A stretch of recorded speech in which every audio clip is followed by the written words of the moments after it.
Welcome to the channel. Today I'll be talking about the black urban assault vest. It's another iconic piece of kit, this time from about the early 2000s. It's had a good run, about 20 years, and in its day it was the special forces look. Special forces, SWAT teams, special police, what have you.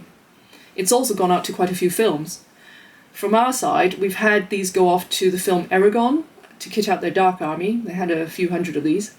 And then, of course, James Bond to kit out various police, special forces, baddies, and of course plenty of independent film productions as well, where you have a police element or a special forces element or things of that nature.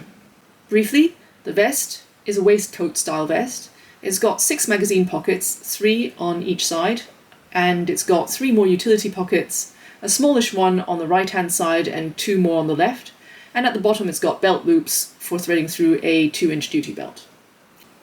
So why did the vest burst onto the scene in the early 2000s? Well, the Russians were using something quite similar. In the Chechen Wars in 1995 and 1999, Russian special forces were being issued with a vest called the Tarzan vest by a company called Splav. The Tarzan vest was available in a few different models, but the one that's closest to this is probably the M22. And the M22 had 4 AK magazine pockets up front, together with an assortment of other utility pouches.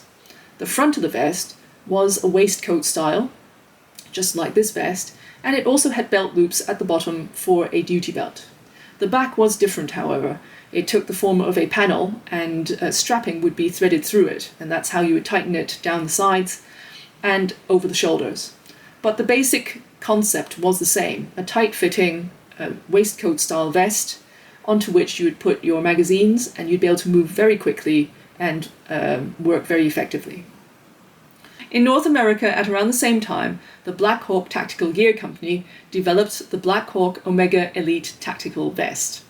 And this is the vest we know and love, with the 6 pockets for AR-15 mags, mesh back, lace-up sides, adjustment over the shoulders, and of course a duty belt through the belt loops at the bottom. This came out in the early 2000s, and it was an absolute hit with law enforcement, with SWAT teams, with special forces.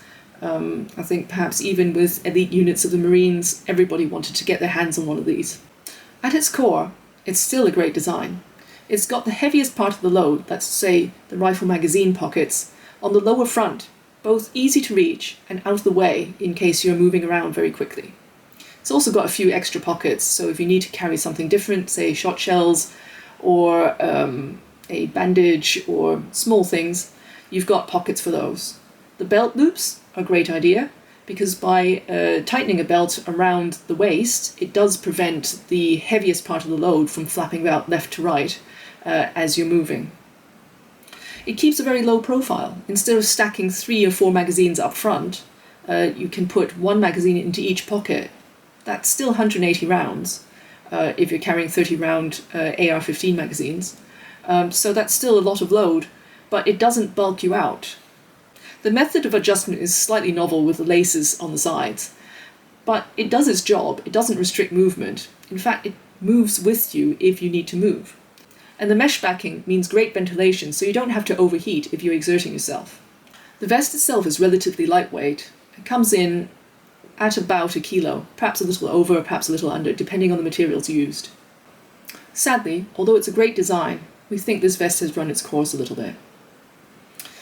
SWAT teams, law enforcement, special forces, they all tend to get issued armour these days, and so a vest that's not capable of carrying armour panels is seen as a bit of a liability, or perhaps a bit of an optional extra. On top of that, you've got MOLLE, and its modularity just means that you don't need to have a special vest manufactured for each type of operator. And of course, since it's no longer being seen on the backs of special forces or SWAT or special teams, it's just not fashionable anymore. That said, if you're just starting out and you're planning on doing some tactical training or speed training and have to carry load, but wearing armour is not part of the plan, this is still a really good vest. It's no nonsense, it's not fussy, it's pretty lightweight, and it basically does everything you need it to. So I wouldn't let the fact it's not all that fashionable anymore stop you from getting it. That's it. Hope you enjoyed this video, and bye for now.